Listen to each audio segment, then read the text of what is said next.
Hello guys, welcome to cricket தகவல்கள். Mega action சிறப்பாக நடந்து முடிஞ்சிருக்கு. ஸோ ஒவ்வொரு அணியுமே வேறு லெவலில் டீமை வந்து செட் பண்ணுறதுக்கு தயார் நிலையில் இருக்காங்க. ஸோ அப்படி தான் மும்பை இந்தியன்ஸும் வேறு லெவலில் வந்து ஸ்குவாடை வந்து எடுத்திருக்காங்க.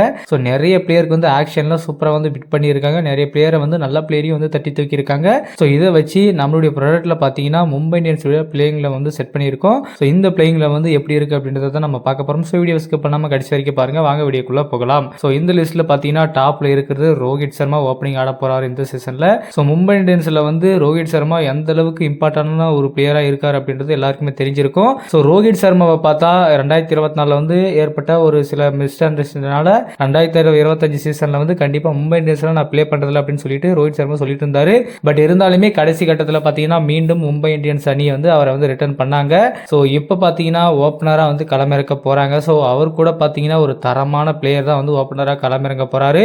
வில் ஜாக்ஸை வந்து தட்டி தூக்கி இருக்காங்க ஆர்சிபி கிட்ட இருந்து. ஸோ அவரை வந்து ரோஹித் சர்மாவோட களமிறக்க போறாங்க. வேற லெவலில் ஓப்பனிங் பேர் இருக்க போது. ஸோ ரெண்டு பேருமே அதிரடியான விளையாடக்கூடிய வீரர்கள். ஸோ பவர் பிளேல வச்சு செஞ்சாங்கன்னா வேற லெவல் இருக்கும். இஷான் கிஷனுடைய ரீப்ளேஸ்மெண்ட்டுக்கு அவரை வந்து தட்டி தூக்கி இருக்காங்க. வேற லெவலில் வந்து ஓப்பனிங் பேர் வந்து செட் பண்ணிட்டாங்க.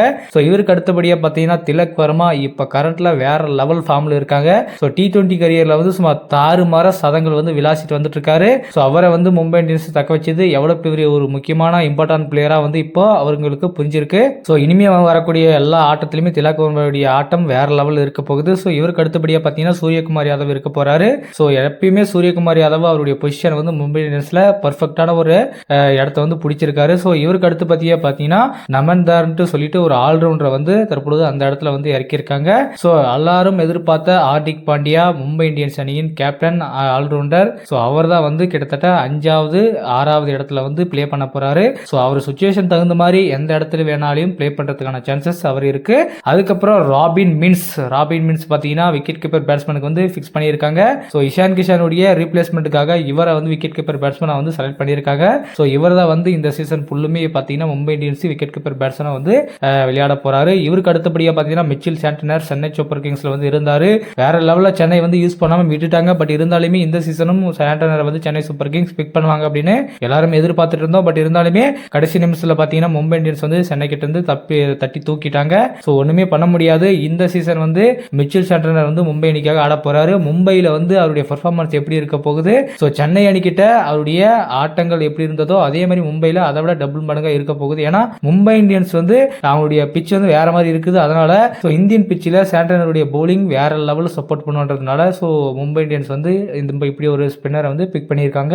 ஸோ அடுத்து இவரோட எதிர்பார்த்த நம்ம சிஎஸ்கேவின் சிங்கம் தீபக் சகர் அவர்கள் இந்த சீசன் வந்து 2025 மும்பை அணிக்காக விளையாட போறாரு. ஸோ சென்னை சூப்பர் கிங்ஸ் எவ்வளோ கஷ்டப்பட்டு ஆக்ஷன்ல எடுக்கணும்னு ட்ரை பண்ணாங்க. பட் இருந்தாலுமே கடைசியில் 9.25 கோடி ரூபாய்க்கு தீபக் சகர் அவர்கள் வந்து சென்னை சூப்பர் கிங்ஸ் வந்து இழந்துட்டாங்க. மும்பை இந்தியன்ஸ் வந்து தட்டி தூக்கிட்டாங்க. ஸோ தீபக் சகர் வந்து ரீசெண்டா பார்த்தீங்கன்னா 2024 சீசன்ல வந்து அந்த அளவுக்கு பர்ஃபார்மன்ஸ் கொடுக்கல. ஸோ இன்ஜுரி அதிகமாயிட்டு இருக்கிறதுனால ஸோ சென்னை சூப்பர் கிங்ஸ் அவர் மேல ஒரு நம்பிக்கை வைக்காததுனால தான் ஆக்ஷன்ல வந்து அந்த அளவுக்கு அவருக்கு எஃபெக்ட் போட்டு வந்து போகாததுக்கு ஒரு முக்கியமான ரீசனா இருந்துச்சு. பட் இருந்தாலுமே இப்போ வந்து மும்பை இந்தியன்ஸ்க்காக இனிமே வந்து பிளே பண்ண போறாரு. எவ்வளவு நாள் பார்த்தீங்கன்னா அவர் எல்லோ ஜெர்சியில் பார்த்தோம். இனிமே அவர் வந்து ப்ளூ ஜெர்சியில் நம்ம பார்க்க போறோம். ஸோ இவருக்கு அடுத்தபடியாக பார்த்தீங்கன்னா left arm bowler fast bowler Trent Boult அவர்கள் மீண்டும் மும்பை இந்தியன்ஸ் அணிக்கு வந்து கம்பேக் பண்ணியிருக்காரு. ராஜஸ்தான்ல இருந்து இவர் வந்து வந்திருக்காரு. ஸோ ராஜஸ்தான் அணிக்கிட்ட இருந்து இவரை தட்டி பறிச்சிருக்காங்க கூட சொல்லலாம். ஏன்னா அந்த அளவுக்கு ரெண்டு பேருக்கும் போட்டிகள் கடுமையாக இருந்தது. யார் எடுக்கலாம் அப்படின்னு சொல்லிட்டு நிறைய வந்து போர்ஸான விஷயம் வந்து போயிட்டே இருந்துச்சு. கடைசியில் பார்த்தீங்கன்னா மும்பை இந்தியன்ஸ் வந்து அவ்வளவு சீக்கிரம் நாங்கள் விட்டு கொடுக்க மாட்டோம்னு சொல்லிட்டு